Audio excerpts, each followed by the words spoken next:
Good morning students. BSc second year में आपका स्वागत है। मैंने लास्ट क्लास में सिलेबस डिस्कस करवाया था, तो मैंने तुम्हारी सेकंड यूनिट स्टार्ट की है। सेकंड यूनिट है उपसंयोजक यौगिक, कोऑर्डिनेशन कंपाउंड्स। यदि आईआईटी जैम और नेट के पर्पज से देखें तो ये यूनिट उपसंयोजक यौगिक बहुत इंपॉर्टेंट है, बहुत महत्वपूर्ण है।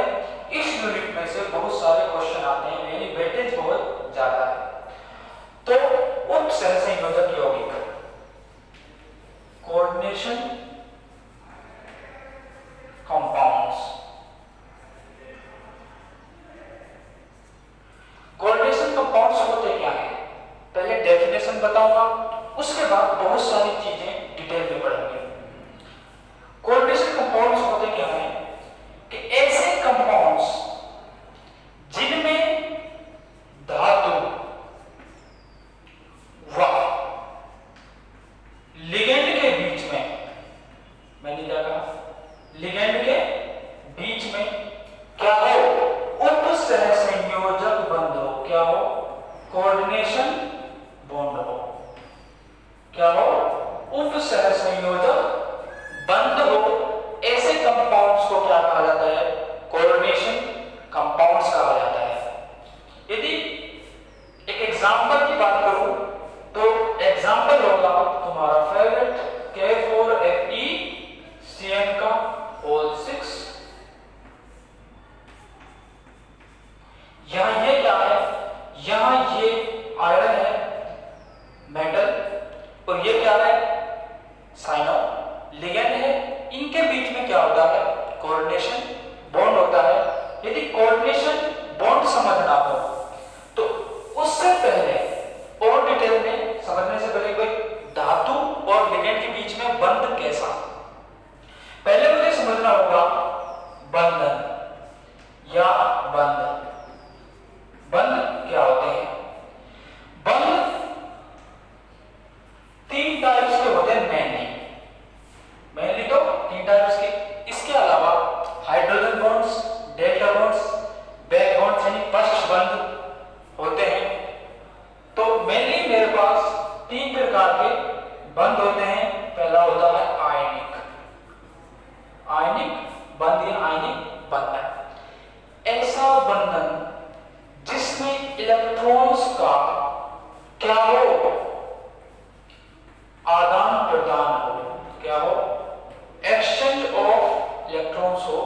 क्या हो, इलेक्ट्रॉन्स का आदान प्रदान, या मैं कहूं लेन देन हो। लेन देन कैसे, मैंने कहा एक एग्जांपल लो, NaCl कैसे बना होगा। पहले ऐसा हुआ होगा, यदि सोडियम देखें, सोडियम इसके पास इसका बाहरी विन्यास क्या है, 3s1। इसको ऑक्टेट कंप्लीट करने के लिए या तो 7 इलेक्ट्रॉन देने पड़ेंगे या 1 इलेक्ट्रॉन लेना पड़ेगा। या मैं दूसरे शब्दों में कहूं कि इसका विन्यास नोबल गैस जैसा, उत्कृष्ट गैस जैसा बनाने के लिए, उत्कृष्ट गैस जैसा बनाने के लिए इसका इलेक्ट्रॉनिक विन्यास कैसा होना चाहिए, नोबल गैस जैसा। किसका, सोडियम का।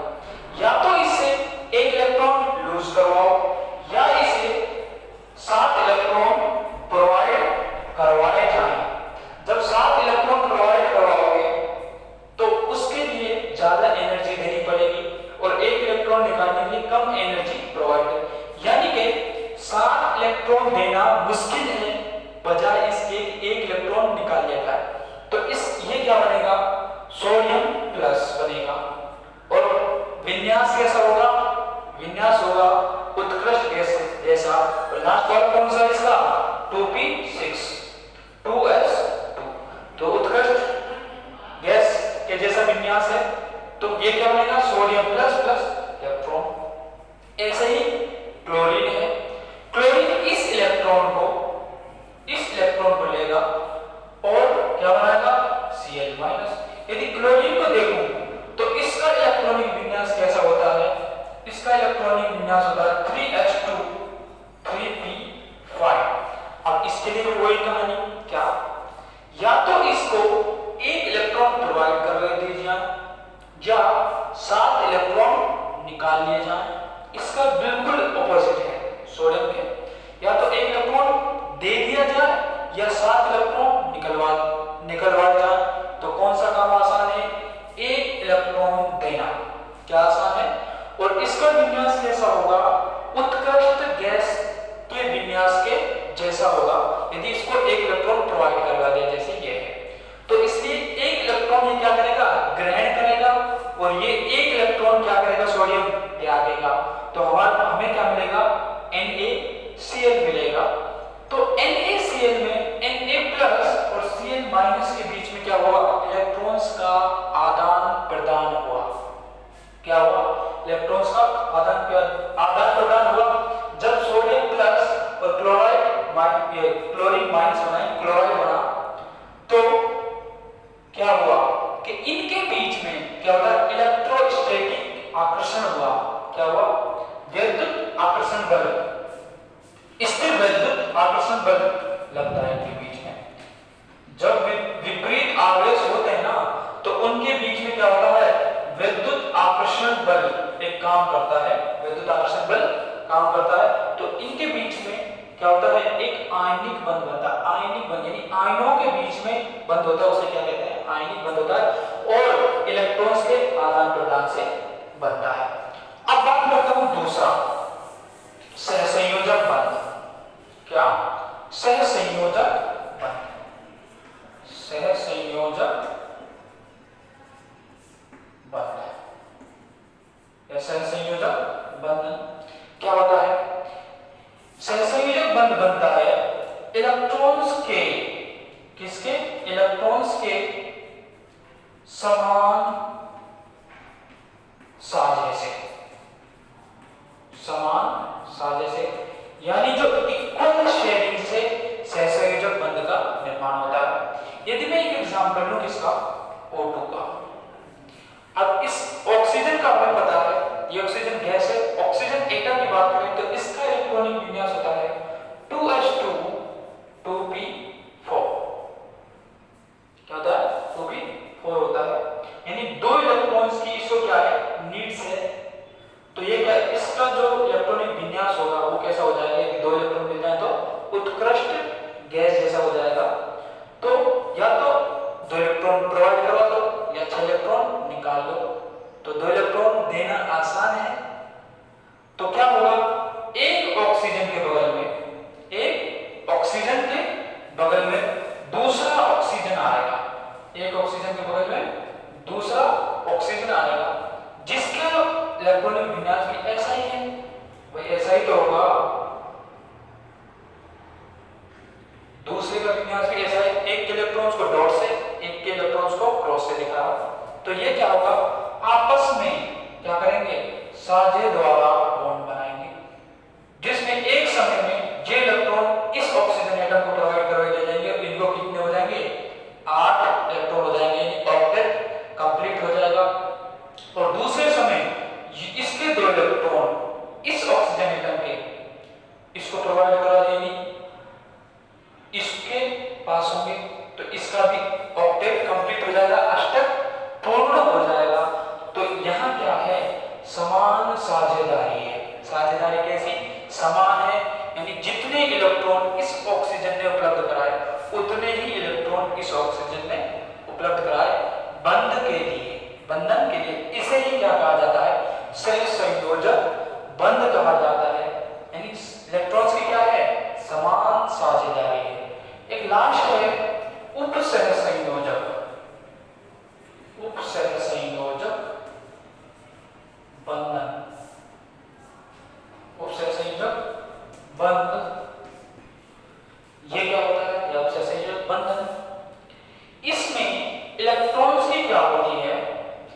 इलेक्ट्रॉन्स की असमान साझेदारी होती है। क्या होती है? असमान साझेदारी होती है।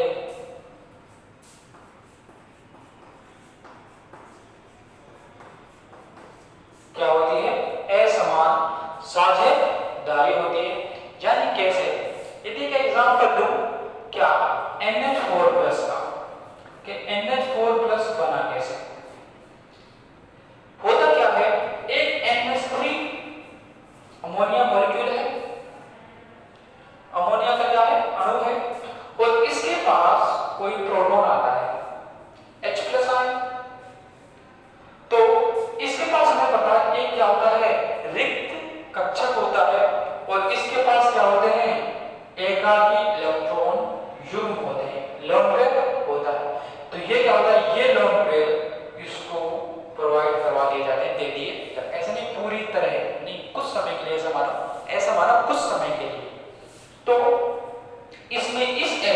क्या कहा? डोनर यानी दाता। इसको क्या कहा? ग्राही, एक्सेप्टर। तो मैंने कहा इलेक्ट्रॉन की क्या है? असमान साझेदारी है। वास्तव में है क्या? इसने तो सिर्फ कक्षक उपलब्ध कराए हैं, इसमें साझेदारी इसकी तो है ही नहीं। मैंने क्या कहा? इसमें मैं कहता एक एटम 4 इलेक्ट्रॉन प्रोवाइड कर रहा है, एक इलेक्ट्रॉन या तो 3 या 2 इलेक्ट्रॉन प्रोवाइड कर रहा है, तो ये है असमान साझेदारी। लेकिन उपसहसंयोजक में बंध में क्या होता है? एक मॉलिक्यूल, एक अणु या परमाणु क्या एक लोकप्रिय उपलब्ध कराता है दूसरे स्पीशीज या आयन के लिए। जैसे एग्जांपल है किसका? ऐसा करो S3 है यानी NH3 लॉन पेयर, ये क्या है? BF3। अब इसके लॉन पेयर उपलब्ध कराने से इसका अष्टक कंप्लीट हो जाता है। तो यहां NH3 और BF3 के बीच में भी एक उपसहसंयोजक बंध बनने की संभावना है। ये क्या है? उपसहसंयोजक बंध है, उपसहसंयोजक बंधन है। और जब हम उपसहसंयोजक यौगिक की बात करते हैं तो हम बात करते हैं सिर्फ मेटल और लिगेंड के बीच में। किसमें? धातु व लिगेंड के बीच में, लिगेंड के बीच में क्या होता है? उपसहसंयोजक बंध होता है। क्या होता है? उपसहसंयोजक बंध होता है।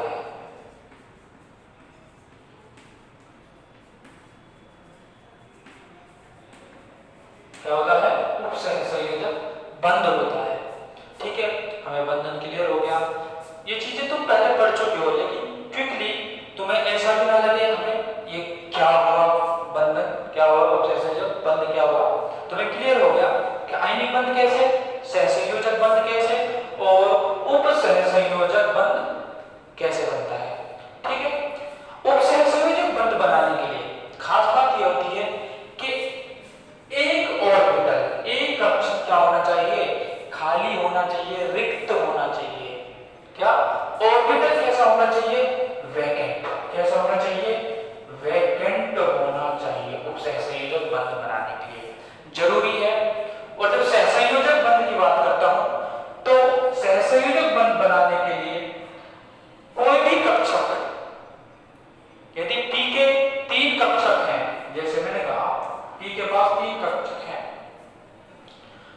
तो किसी भी एक कक्षक में क्या अयुग्मित इलेक्ट्रॉन होने चाहिए। मैं क्या कहूं? एक ही जो कक्षक है, जैसे मैंने कहा ये ऑक्सीजन के लिए विन्यास होगा बाहरी, तो ऑक्सीजन के बाद 2 क्या है? अयुग्मित इलेक्ट्रॉन है। यहां से क्या होगा? एक सहसंयोजक बंध बनेगा। उपसहसंयोजक बंध होने के लिए कक्षक खाली होना चाहिए। कक्षक कैसा होना चाहिए? खाली होना चाहिए। ठीक है, और बहुत सारी चीजें हैं, डिस्कस करवा सकता हूं, लेकिन वो जरूरी नहीं है। ठीक है, ये तो हो गई आयनिक बंध, सहसंयोजक बंध और उपसहसंयोजक बंध। यदि इनऑर्गेनिक केमिस्ट्री में बंध की बात करूं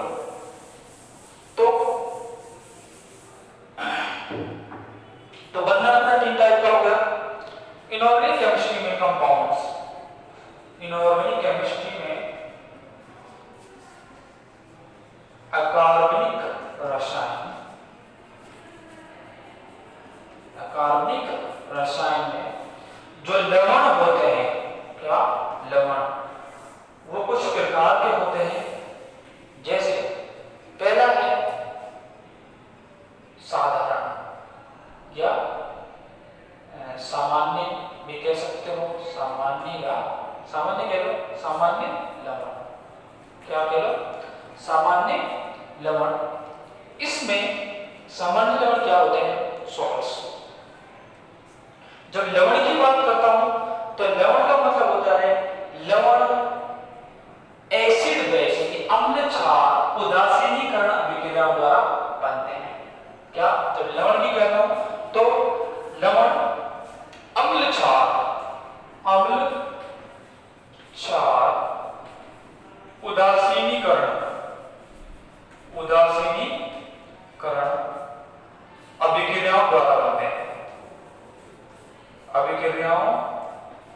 द्वारा बनते हैं क्या? लवण। सामान्य लवण क्या होते हैं? ऐसे लवण जिनके जलयोजन के पश्चात क्या? जिनके जलयोजन के पश्चात एक ही प्रकार के कैटायन एक ही प्रकार के धनायन या एक ही प्रकार के ऋणायन मिलते हैं क्या? मैंने कहा दोबारा रिपीट कर रहा हूं। सामान्य लवण ऐसे लवण हैं जिनके जलयोजन के पश्चात एक ही प्रकार के धनायन या एक ही प्रकार के ऋणायन प्राप्त होते हैं। एग्जाम्पल क्लियर होंगी बातें? जैसे NaCl, KCl और जैसे जलयोजन कराओगे वाटर जल है तो क्या बनेगा? Na plus Cl minus. किसमें? वाटर में प्रेजेंट होंगे तो आयंस तो दो हैं क्या? धनायन कितने हैं? एक। प्रकार कितना है? एक। अभी कंफ्यूज हो गया अगला एग्जांपल, वहां क्लियर हो जाएंगे बातें। ऋणायन कितने? संख्या में एक है लेकिन प्रकार में कितना है? एक। तो मैंने कहा सामान्य लवण ऐसे लवण जिनके जलयोजन के पश्चात एक ही प्रकार के धनायन या एक ही प्रकार के कैटायन प्राप्त होते हैं। अब एग्जांपल दूसरा AgCl2। ध्यान से देखना, AgCl2 जब इसका जल में जलयोजन कराए तो क्या बनता है? Ag2 plus 2Cl minus. ध्यान से सुनना जो मैं बोलने जा रहा हूं,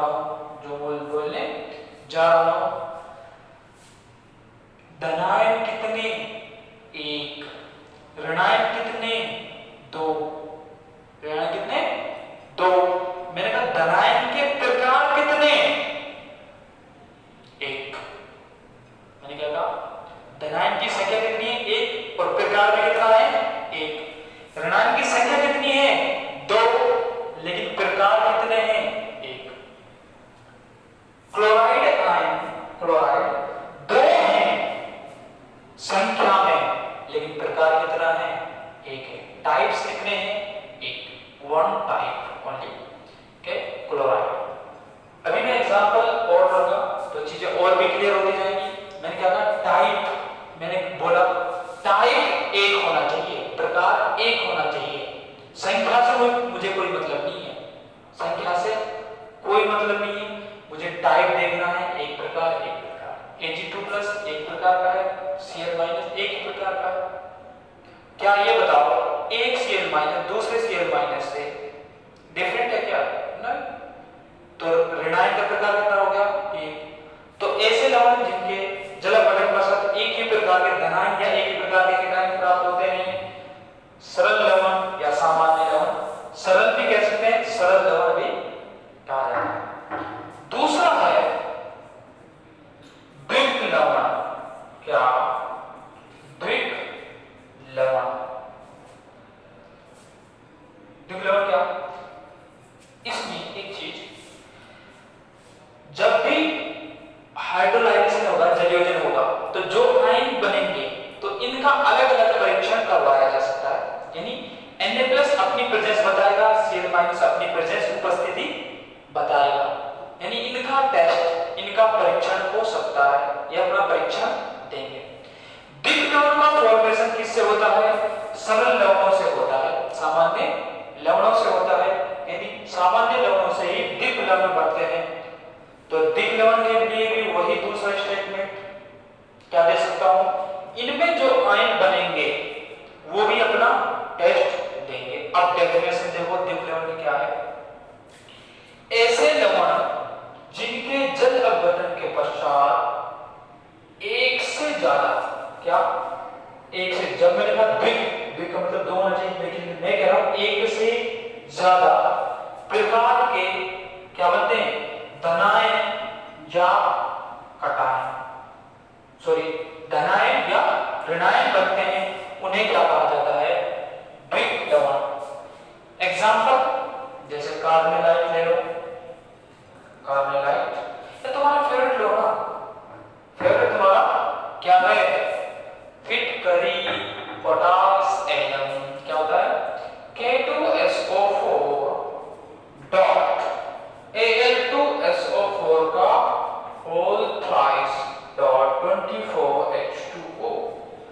जब इनका जल अपघटन करवाया जाता है तो मुझे यहां से क्या मिलेगा 2K प्लस, देखो एक SO4 ये रहा और 3 ये रहे, एक साथ लिख सकता हूं क्या, बिल्कुल लिख सकता हूं, या फिर तुम अपनी सुविधा के लिए ये लिखो SO4 2 माइनस अलग से प्लस एल्यूमिनियम टूटेगा किसमें 2Al3 प्लस में, ठीक है, और क्या बना 3SO4 2 माइनस, क्या बना 3SO4 2 माइनस, ऊपर लिख देता हूं, ऊपर लिख देता हूं, ऊपर देखो क्या क्या बना 2K plus plus SO4 2 minus plus 2Al3 plus plus 3SO4 2 minus, ये बना क्या,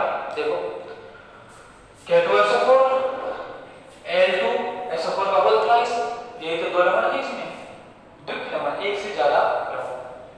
जब देखो ध्यान से देखो SO4 ये SO4 इस SO4 से अलग होगा क्या, नहीं होगा, तो कितने SO4 बने 4, तो यहां लिख देता हूं मैं, तुम काउंट कर सकते हो कितने 4, कितने नंबर्स में 4 है,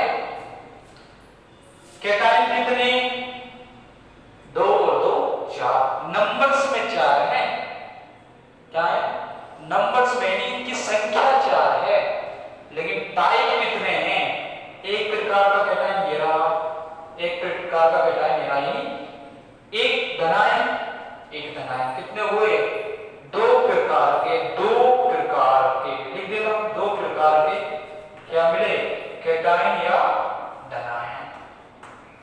अब एनायन देख लो, एनायन संख्या में तो है 4 लेकिन प्रकार कितना है 1, मैंने कहा ये SO4 2 माइनस SO4 2 माइनस अलग है क्या, ये सल्फेट आयन है, ये अलग है क्या एक दूसरे से, नहीं है, तो धनायन का प्रकार कितना हो गया 2, एनायन का प्रकार कितना हो गया 1। मैंने बताया था, डेफिनेशन दोबारा रिपीट करता हूं कि ऐसे लवण जिनके जल अपघटन के पश्चात एक से अधिक प्रकार के धनायन या एक से अधिक प्रकार के ऋणायन प्राप्त होते हैं, द्विक लवण कहलाते हैं। अब क्लियर करता हूं लास्ट एंड फाइनल, ये तो हो गया द्विक लवण, ठीक है, द्विक लवण। नेक्स्ट है अपने उपसहसंयोजक यौगिक, जो हम डिस्कस कर रहे हैं इस यूनिट में, उपसहसंयोजक यौगिक। उपसहसंयोजक यौगिक ऐसे लवण या ऐसे यौगिक जिनके जल अपघटन के पश्चात, क्या जिनके जल अपघटन के पश्चात, या मैं कहूं जल अपघटन करवाया जाए तो पूरी तरह जल अपघटित नहीं होते हैं। एग्जांपल कौन सा, तुम्हारा फेवरेट K4FeCN6, और कोई ले लो, नहीं सर कोई और एग्जांपल लो, कोई बात नहीं, K2 CrH2O का होल 6, ठीक है, ये मैंने एग्जांपल दिया। जब इसका जल अपघटन करवाऊंगा तो मुझे क्या मिलेगा 2K प्लस, मुझे क्या मिलेगा 2K प्लस प्लस CrH2O का होल 6 2 माइनस, मुझे ये मिलेगा, यानी इसका फर्दर हाइड्रोलाइजेशन करवाया जाए, यानी आगे और जल अपघटन करवाया जाए तो इसका वियोजन नहीं होता है, क्या जल अपघटन नहीं होता है, तो ये क्या है ऐसे यौगिक जो पूरी तरह जल अपघटित नहीं होते, उन्हें कहा जाता है उपसहसंयोजक यौगिक। दो डेफिनेशन हो गई उपसहसंयोजक यौगिक की, ठीक है, बातें क्लियर। लवण दोबारा रिपीट करता हूं, ऐसे लवण जो जल अपघटन के पश्चात एक ही प्रकार के धनायन या एक ही प्रकार के ऋणायन देते हैं। सरल लवण या सामान्य लवण या द्विक लवण एक से ज्यादा प्रकार के धनायन या ऋणायन प्राप्त होते हैं। उपसंयोजक जिनका पूरी तरह जल योजन नहीं होता है उन्हें क्या कहा जाता है? उपसय संयोजक यौगिक। जल अपघटन के बेसिस पर दो डेफिनेशन हो गई कि अपनी उपसय संयोजक यौगिक की। ठीक है,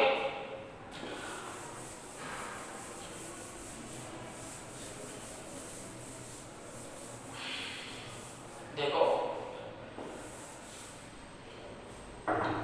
अब इंपॉर्टेंट चीजें कि जब मैं कोऑर्डिनेशन कंपाउंड लिखूंगा, जैसे मैंने लिखा K4FeCN6 और एग्जांपल लिख देता हूं CONH3 का होल 6 Cl3। एक और एग्जांपल लिख देता हूं COH2O का होल 4 SO4Cl। यहाँ डिस्कस मुझे ये करना है कि जो कोऑर्डिनेशन कंपाउंड जब भी लिखते हैं तो उसमें क्या क्या प्रेजेंट होता है। जो एक बड़ा सा ब्रैकेट आपको दिख रहा है इसे बोला जाता है इंग्लिश में कोऑर्डिनेशन स्फीयर। पता होना चाहिए क्या? Coordination sphere. हिंदी में कहते हैं समन्वय गोलक। समन्वय गोलक या समन्वय सत्ता। समन्वय गोलक या समन्वय सत्ता। जो इस ब्रैकेट के बाहर है K4 है ना, तो इसे कहा जाता है काउंटर आयन, प्रति आयन। क्या कहा जाता है? काउंटर। इंग्लिश में पता होना चाहिए, इंग्लिश में पता होना चाहिए। इसे क्या कहा जाता है? प्रति आयन कहा जाता है। अब यहां ध्यान से देखो कि सिर्फ एक एग्जांपल की बात कर रहा हूं। अब इस समन्वय सत्ता के अंदर कोऑर्डिनेशन स्फीयर के अंदर हमारे पास क्या क्या है? देखो इसके अंदर भी तो कुछ है। एक मेटल है, धातु है, जिसे क्या कहा जाता है? केंद्रीय केंद्रीय धातु परमाणु। धातु परमाणु क्या? केंद्रीय धातु परमाणु या धातु आयन भी बोल दो, एक ही बात है। धातु परमाणु, केंद्रीय धातु परमाणु। ये क्या हो रहा है? केंद्रीय धातु परमाणु कि इसकी ज्यामिति निकाली जाती है और इसके अलावा इसमें और जो मटेरियल होता है इसमें समन्वय सत्ता में, समन्वय गोलक में, उसे क्या कहा जाता है? लिगेंड्स कहा जाता है। इसे क्या कहा जाता है? लिगेंड्स। क्या कहा जाता है? लिगेंड्स। ये क्या है? लिगेंड्स। जितनी संख्या है लिगेंड्स की और एक्सप्लेन करूंगा बाद में। अभी संख्या कम बढ़ती होगी, जैसे इस एग्जांपल में जैसे एथिलीन डायमीन बाद में देखेंगे। तो जितनी संख्या होगी लिगेंड्स की उसे ही कहा जाता है कोऑर्डिनेशन नंबर, यानी समन्वय संख्या। क्या कहा जाता है? समन्वय संख्या। समन्वय संख्या कहा जाता है जितनी, या मैं कहूं जितने उपसंयोजक बंध बनाते हैं लिगेंड उन्हें समन्वय संख्या कहा जाता है। क्या? समन्वय संख्या। दोबारा रिपीट कर रहा हूं, इस बड़े ब्रैकेट के अंदर जो भी लिखा हुआ है उसे क्या कहा? Coordination sphere. जो बाहर लिखा हुआ है जैसे K4 कितनी संख्या हो कोई मतलब नहीं है, इसे कहा जाता है प्रति आयन। क्या कहा जाता है? प्रति आयन। और इस समन्वय सत्ता के अंदर एक होता है सेंट्रल मेटल आयन, केंद्रीय धातु परमाणु या आयन। उसके अलावा लिगेंड्स होते हैं जो उपसह संयोजक बंध बनाते हैं। किससे? केंद्रीय धातु परमाणु से। इस एग्जांपल में ये क्या हो गया? ये अपना हो गया समन्वय सत्ता या समन्वय गोलक, कोऑर्डिनेशन स्फीयर। और ये क्या है? क्लोराइड। ये है काउंटर आयन। ये क्या है? काउंटर आयन है। मैंने कहा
हो जाएगा।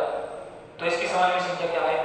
हमें कोई फर्क नहीं पड़ता कि या मैं ऐसा लिख सकता था, देखो ऐसा मैंने कहा यहां Cl2 लिख दिया, थोड़ा कंफ्यूजिंग सर। यहां Cl2 ये भी क्लोराइड है, ये भी क्लोराइड, दोनों अलग कैसे? मैंने कहा बेटा यहां जो क्लोराइड है यहां लिगेंड के रूप में प्रेजेंट है, यहां कैसे? यहां प्रति आयन के रूप में उपस्थित है। क्या? यहां प्रति आयन के रूप में, यहां लिगेंड के रूप में उपस्थित है। ठीक है, चीजें क्लियर हो गई होंगी भाई। इस कंपाउंड्स में इसमें देख लो कि बड़े ब्रैकेट के अंदर जो कुछ भी लिखा हुआ उसके समन्वय गोलक इसके बाहर या पीछे हो या आगे हो उसे क्या कहा जाता है? प्रति आयन, काउंटर आयन। उसके अंदर समन्वय गोलक के अंदर क्या होता है? केंद्रीय धातु परमाणु लिगेंड्स होते हैं, उनकी संख्या होती है, समन्वय संख्या होती है। ठीक है, अब एक छोटी सी चीज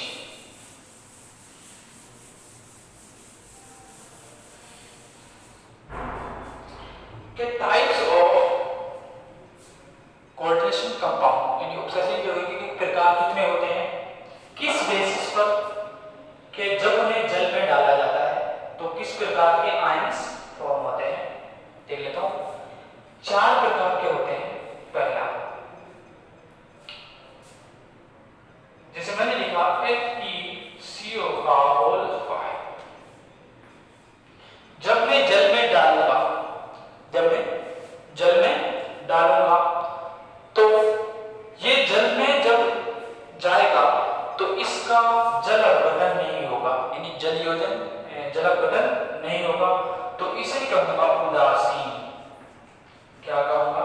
उदासीन संकुल। ये क्या है? उदासीन संकुल। दूसरा, जब मैं जल में डालूंगा किसको? FeCN का होल 6,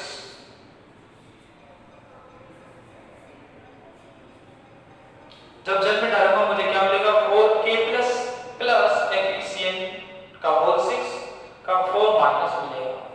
2 आयन मिले तो देखो प्रति आयन कैसा था? धन आयन। तो मैं कहूंगा सरल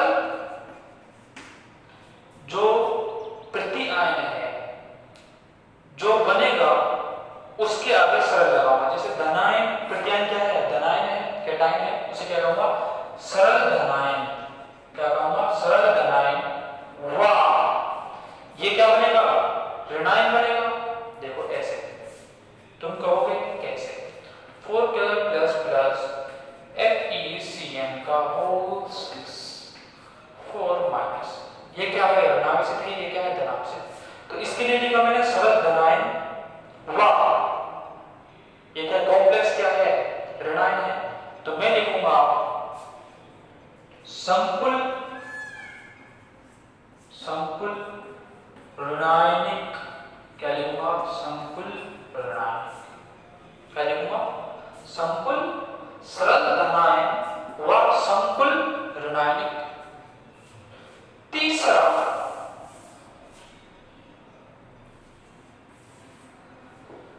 CONH3 का होल 6 Cl3। क्या? Cl3। जब इसको जल अपघटन कराऊंगा तो मुझे क्या मिलेगा? देखो CONH3 का होल 6 3 प्लस और प्लस 3Cl माइनस। क्या मिलेगा? 3Cl minus. हमें ये क्या मिला? नेगेटिव कौन सा? प्रति आयन नेगेटिव मिला। क्या मिला? प्रति आयन नेगेटिव मिला। और संकुल कैसा मिला? संकुल मिला हमें धनावेशित। तो मैं इसके लिए लिखूंगा संकुल धनायनिक व सरल ऋणायन। सरल ऋणायन। अपना फोर्थ टाइप है लास्ट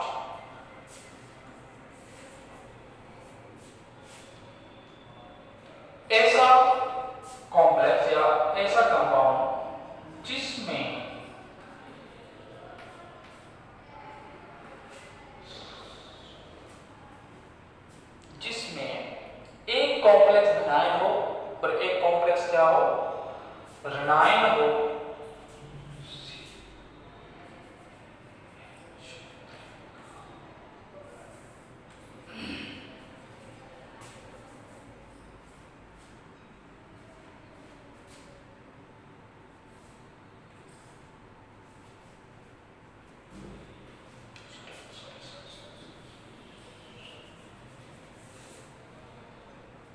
ये क्या होता है, इसमें क्रोमियम प्लस 2 ऑक्सीडेशन स्टेट में है, तो ये क्या होगा, जब इसको जब योजित करेंगे तो सिर्फ दो ही बनेंगे, दो संकुल बनेंगे। एक तो बनेगा CrNH3 का होल 6 2 प्लस COH2O का होल 6 का 2 माइनस, सॉरी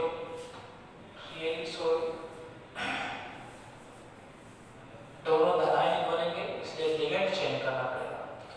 Cn का होल 4 निकल कर निकल, Cn का होल 4 निकल, दोनों धनायनिक बनते हैं इसलिए एग्जाम्पल चेंज करना पड़ा, कोई बात नहीं। Cn का होल 4, ये क्या बनेगा 2 प्लस बनेगा, ये क्या बनेगा 2 माइनस।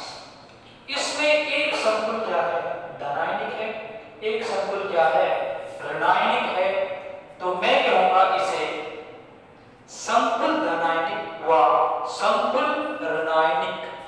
इस टाइप को क्या कहूंगा, संकुल धनायनिक।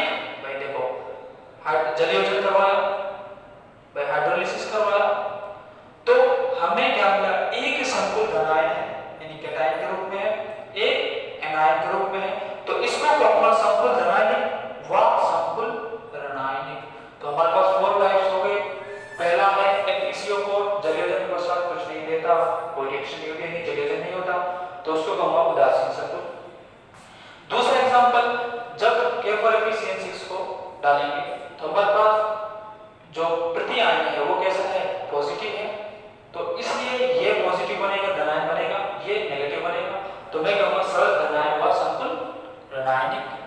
तीसरा टाइप है CONH3 का होल 6 Cl3, यहाँ सरल धनायन कैसा है, ऋणायन है, तो यहाँ ये ऋणायन बनेगा, कॉम्प्लेक्स कैसे बनेगा, धनायन या धनायनिक, तो मैं कहूंगा संकुल धनायनिक व सरल ऋणायनिक। जो ऋणायन है वो कैसा है, सरल है, प्रत्यायनिक से ये कहा सरल ऋणायनिक, और संकुल कैसा है, कैटायनिक है, धनायनिक। और तीसरा है जिसमें दो संकुल जुड़े हुए होंगे, एक संकुल कैटायन होगा, एक संकुल एनायनिक होगा, तो मैं कहूंगा संकुल धनायनिक व संकुल ऋणायनिक। ठीक है, अब मैं कोऑर्डिनेशन कंपाउंड्स को एक बेसिस पर और कैटेगराइज करूंगा, वो होगा अपना, वो होगा टाइप्स ऑफ लिगेंड के बेसिस पर कि लिगेंड कितने प्रकार के हैं।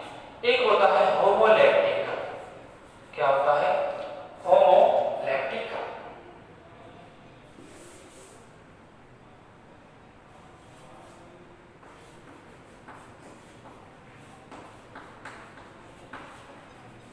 होमोलैक्टिक ऐसे संकुल जिनमें लिगेंड्स कैसे हो, यानी लिगेंड्स के प्रकार कितने हो, एक समान क्या हो, लिगेंड हो, तो उन्हें कहा जाता है होमोलैक्टिक। एग्जांपल NiCO का होल 4, ये क्या है, इस एग्जांपल में लिगेंड्स के टाइप कितने हैं, एक ही प्रकार के हैं। ये क्या है, कार्बोनिल बोला जाता है या कार्बन मोनोऑक्साइड है, ये लिगेंड के रूप में प्रेजेंट है, टाइप कितने हैं, एक ही प्रकार के हैं, तो ऐसे संकुलों क्या कहा जाता है, होमोलैक्टिक संकुल कहा जाता है। जैसे एक एग्जांपल K4FeCN6, इसमें लिगेंड्स कितने टाइप के हैं,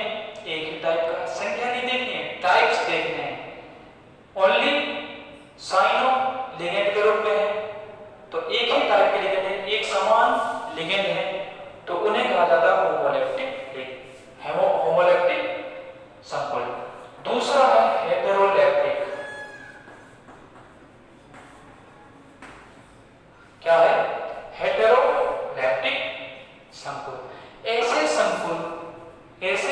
संकुल जिनमें लिगेंड्स एक से ज्यादा प्रकार के हों, जैसे CONS3 का होल 4 Cl2Cl। मैंने बताया था कि यहाँ क्लोराइड प्रति आयन के रूप में और यहाँ ये क्लोराइड लिगेंड के रूप में। तो लिगेंड्स के प्रकार कितने हो गए? एक से ज्यादा, एक, दो प्रकार के हो गए। और एग्जांपल CrH2O का होल 4 ClBr, BrCl। यहाँ लिगेंड्स के टाइप कितने? 3, 1, 2 and 3। ये क्या है? ब्रोमाइड या ब्रोमो। ये क्या है? Bromo chloro aqua. कितने टाइप्स हैं? 3। मैंने कहा एक से ज्यादा टाइप के लिगेंड्स हो तो ऐसे लिगेंड्स को, ऐसे संकुल को क्या कहा जाता है? हेटेरोलैक्टिक संकुल कहा जाता है। ठीक है। एक चीज जो हमें पता होनी चाहिए, ये तो आपने क्या पढ़ा, रिपीट देख लेते हैं। आज क्या पढ़ा, रिकैप कर लेते हैं। पहले मैंने पढ़ा कि कोऑर्डिनेशन कंपाउंड्स होते क्या हैं, उसके बाद बंधन पढ़ा कि बंधन कितने प्रकार का हो सकता है। बंधन बहुत सारे प्रकार का है। मेन क्या है? मेन होता है 3 प्रकार का, आयनिक।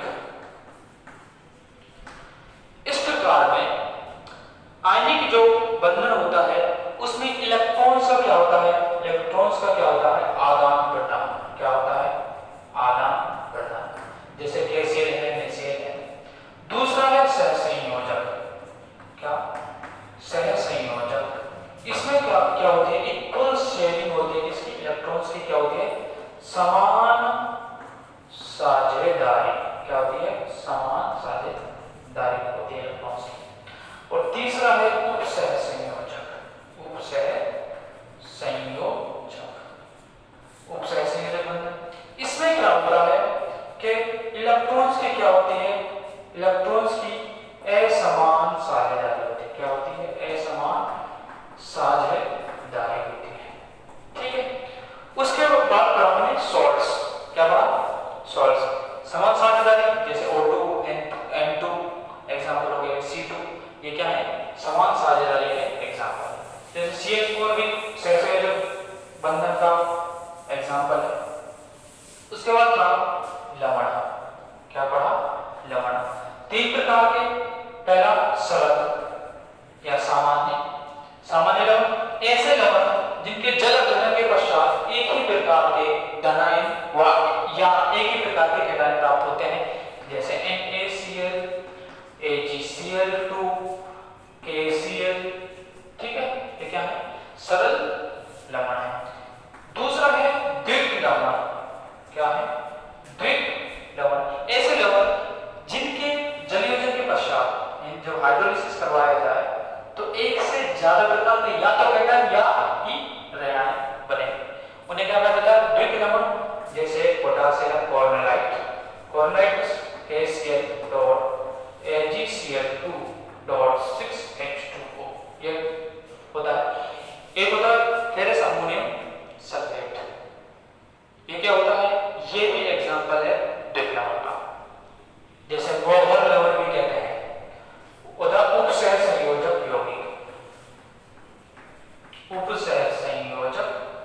यौगिक।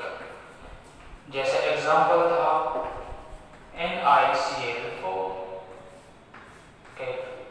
K2NiCl4 या Na2PtCl4। ये किसके एग्जांपल है? ये है उपसहसंयोजक यौगिक के एग्जांपल, उपसहसंयोजक लवण के एग्जांपल है। इनके जलयोजन के पश्चात इनका जलयोजन करवाएं तो ये पूरी तरह आयनित नहीं होते, जलयोजित नहीं होते। यानी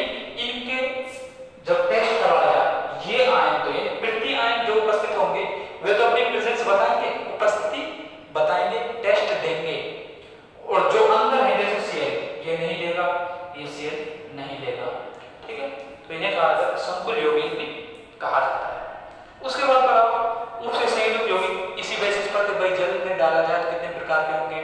जैसे मैंने बताया था एक था उदासीन, क्या था उदासीन, एक था सरल धनायन, सरल धनायन व संकुल ऋणायनिक, क्या संकुल ऋणायनिक। तीसरा था संकुल धनायनिक व सरल ऋणायनिक।